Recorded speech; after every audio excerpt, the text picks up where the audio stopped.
This is why they want people out before they discover the truth. Ripple expands. Listen to this article. Ripple expands. I told you everything was going to expand. Bank partnerships. I told you if they're happy with the banks, well, not happy with the banks, my apologies. If the banks are happy with the test runs and all the sandboxes, that they would expand. What does that mean that they're expanding? That means more value, more use cases. Let's keep it going. Ripple expands bank partnerships amid XRP growth surge. Now I have about 2 articles here. We'll get to some Bitcoin later. We got some Bitcoin news. We'll get to some gold later, okay?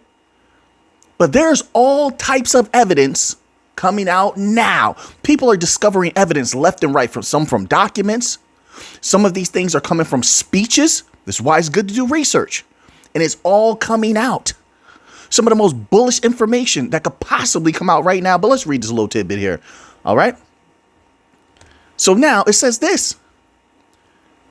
Ripple has revealed advancements in their banking partnerships. When we're talking globally, right? They expose that they've advanced in the United States, as well as, China, all around the world. That's a lot of value. So what does it do to that price? It says confirming. I might use that for the title. Something confirmed. Confirming that major financial institutions are now part of their payment program. Boom. Boom. But wait a minute. See? We already heard this from where before? This is like a double confirmation at this point. We heard some things from Uphold. Remember, Uphold was telling the people. They said, hey, listen, we have some institutions lined up. They're pretty big. Now, they didn't name names, but they definitely dropped the hint. And now we have Ripple themselves confirming it. Here's the crazy part about this. I believe this is the small stuff. I think there's major things lined up. Listen, they don't release the big stuff first. No, you save the best for what? You save the best for last. This is the little stuff. And it's so mind-blowing, in my opinion, and exciting more so than anything. Because this little stuff is major. Let me read a little bit more here. This development showcases its increasing integration into the global financial system. In addition, the documents, so this is coming from documents, the documents highlight the growing acceptance and utilization of the crypto company's technology, which is only going to continue to grow, and the XRP ledger.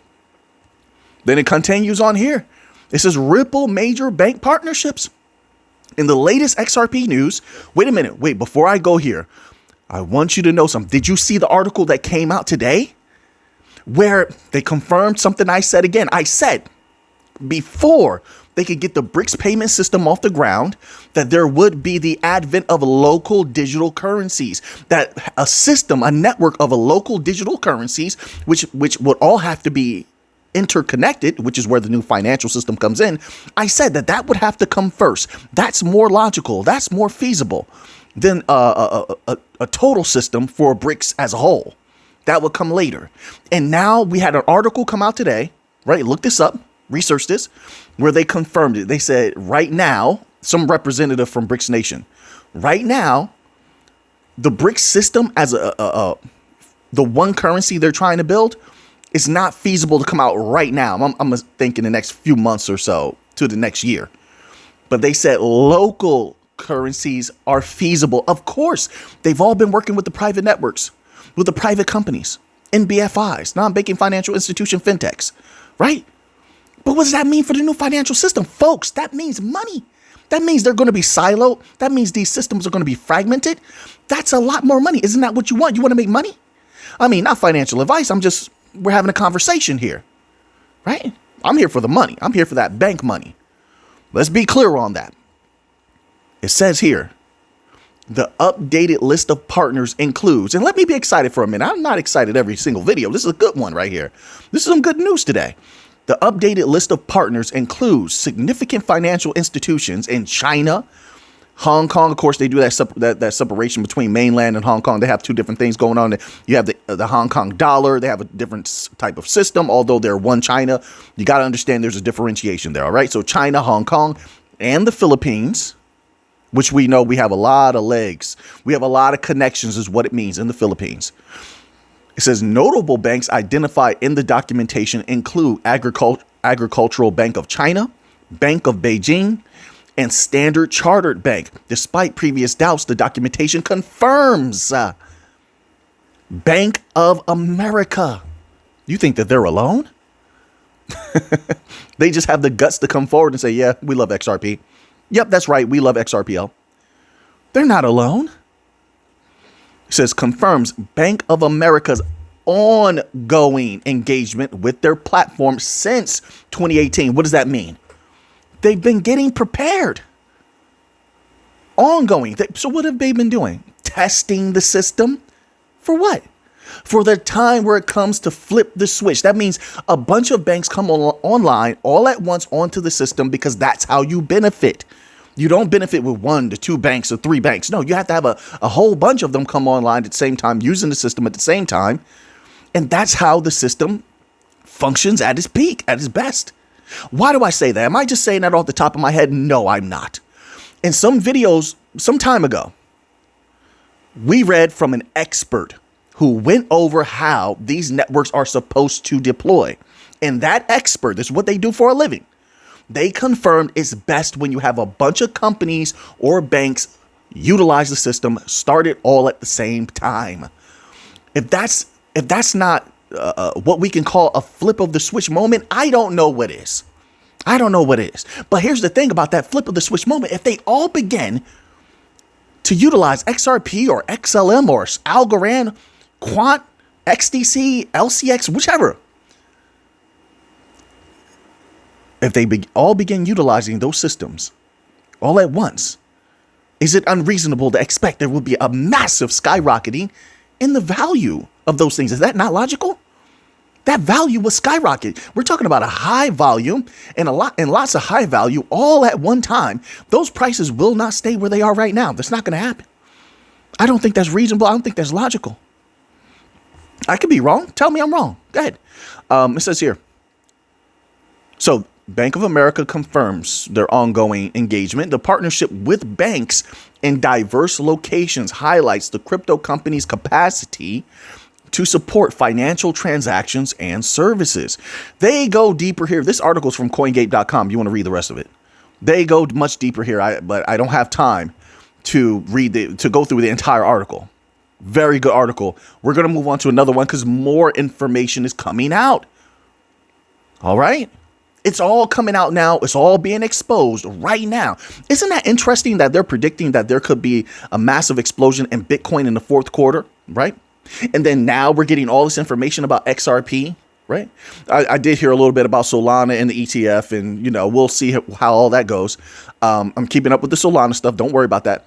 But we're getting all this information now. Maybe someone's prepping everyone, right? They're prepping. They're letting the people know, hey, listen, it's not on us if you're not in. That's what they're doing, right? It's this whole, it's a karma thing. I forgot what they call it. They have to let you know something's going to happen before it happens. That way later on, you can't blame them when you don't participate or benefit or if something bad happens to you. They let you know beforehand. So they say, hey, listen, we're going to release this information about what Ripple is doing with XRP. So at some point in the future, when this explodes, when it goes off, it's not on us. We let the people know. And they will be right. They did. Just my humble opinion. But now let's go here. We have another article. More information is coming out. There's one part I'm going to negate because I want to get straight to the information that was that's being potent if this article will ever come up. But look at what they said yesterday as I allow this article to load up.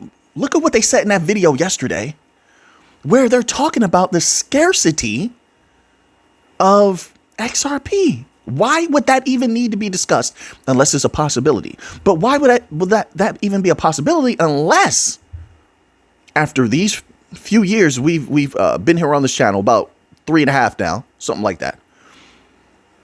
That maybe, just maybe, is highly reasonable that they've gone from 300 to 400 banks.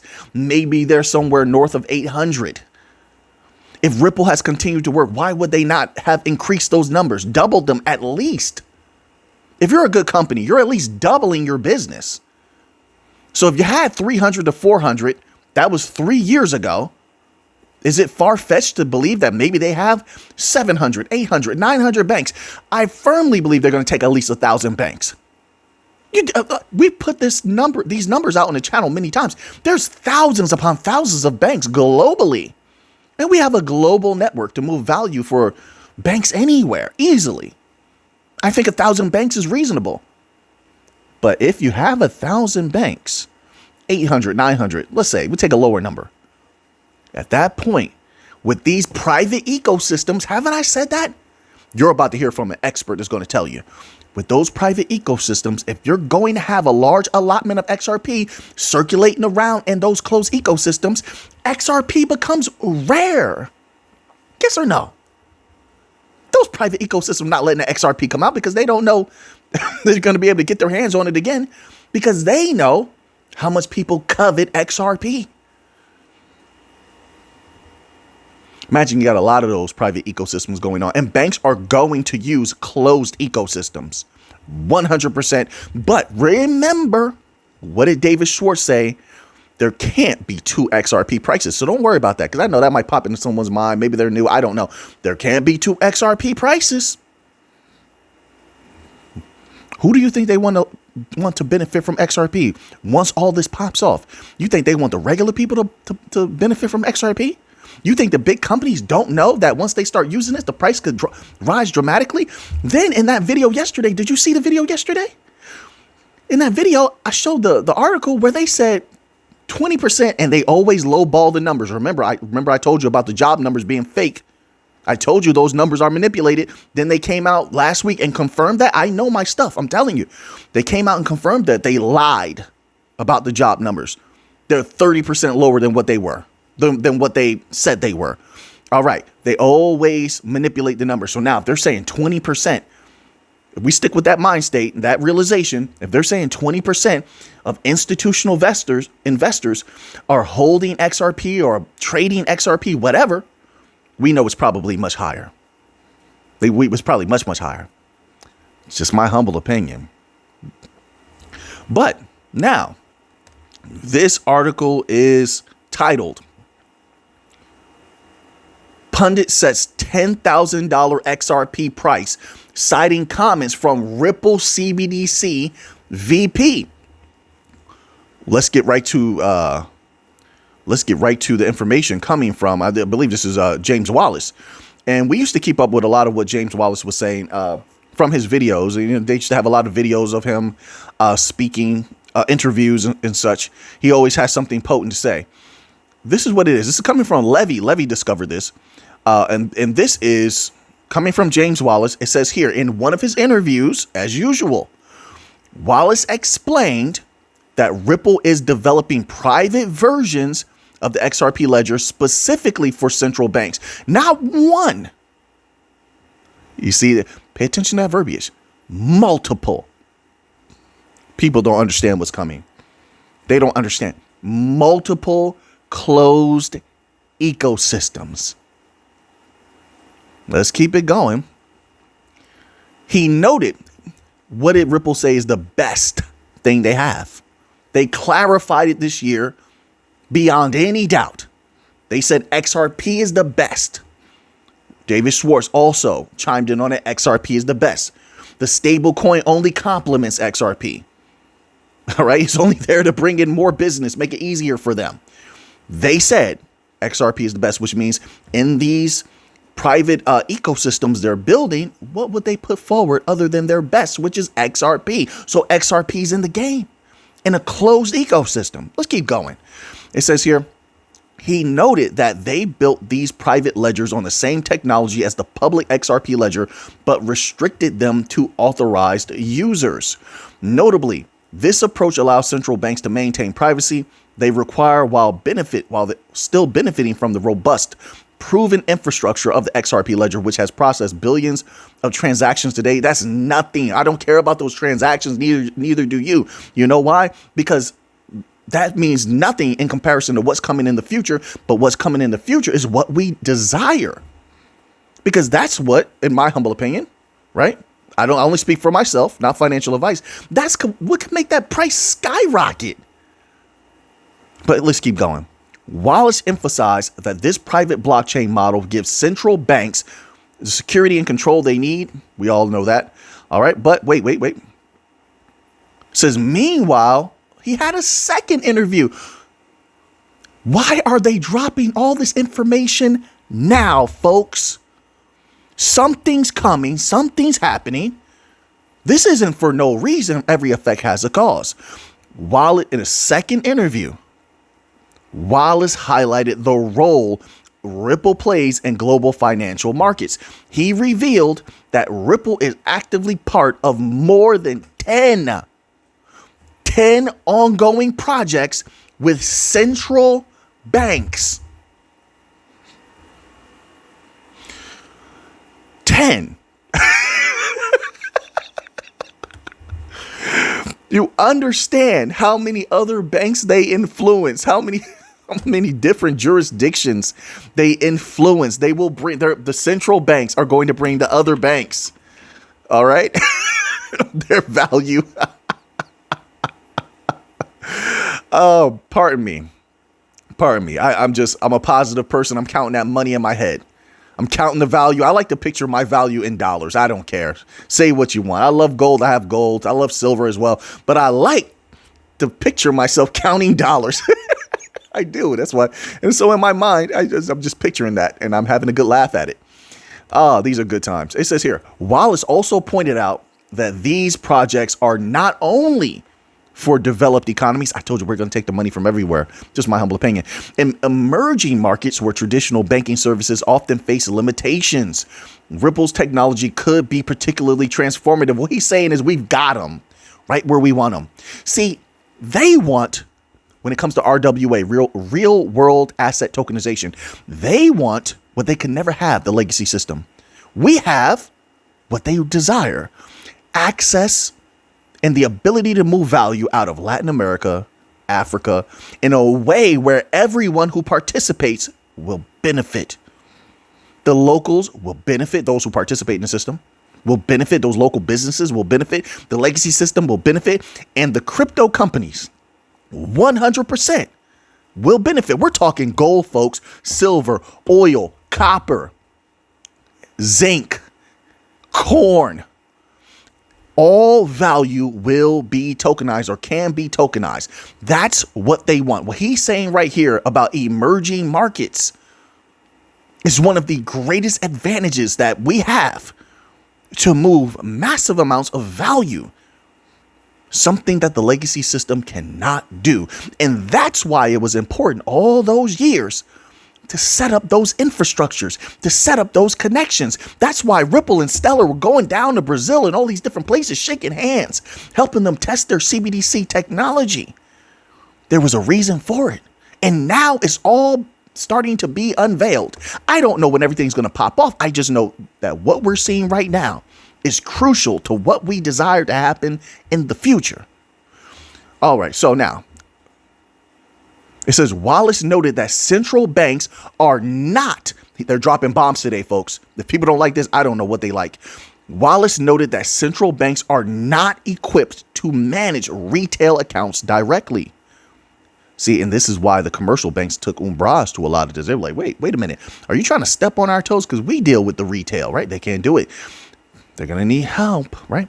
It says, which is why intermediaries such as commercial banks, put them to the side for a minute because they need help as well, right? They need the systems also, and they need a connector between those systems. That's more value for us if we're going to be the ones who connect them, if we're going to be the ones who help the commercial banks deploy systems that can interface and interact with the central bank systems, which is where the central banks influence comes in handy, right? Oh, it's getting deep.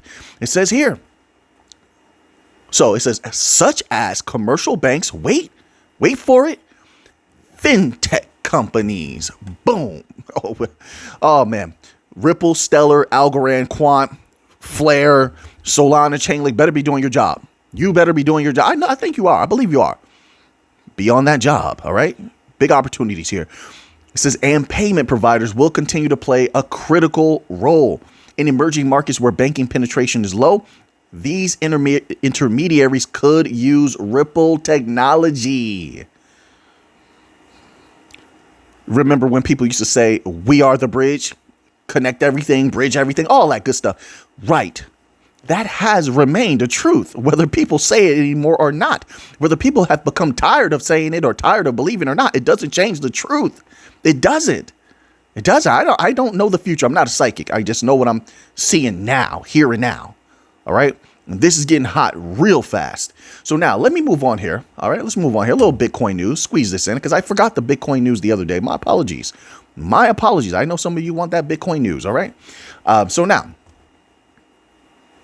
this article is titled Mysterious $1.88 billion Bitcoin Transfer Stuns World's Largest Exchange.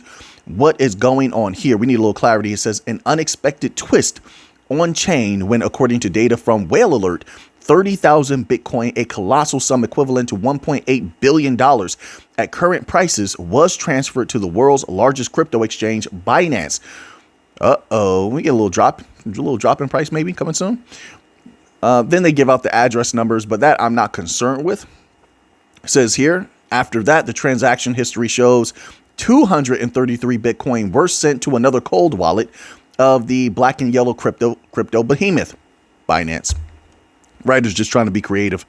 It says here, such large transfers on the exchange often cause fear and doubt among market participants when a large entity transfers such colossal sum. Yeah, because it looks like there's about to be a massive amount of selling done and knock the price down a little bit. But in my humble opinion, it's all strategic. Once again, they're manipulating the prices of everything right now. Why is all this happening at the same time?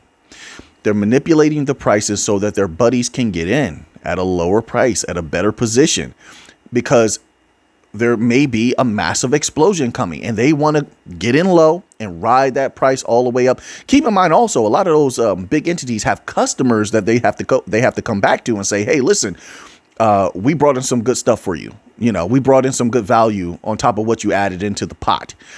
So there's that also. They're looking for a 100% win. And it looks like they might get it with all this manipulation that's going on, in my humble opinion. So now people are going to get tired of that. You keep sharing my humble opinion. I just talk how I talk. My apologies, folks. You know, I'm just a person. So now let's go here. A little bit of gold news. All right.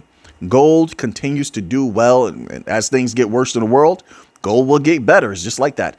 So this article is titled, Gold Price Can Go Higher.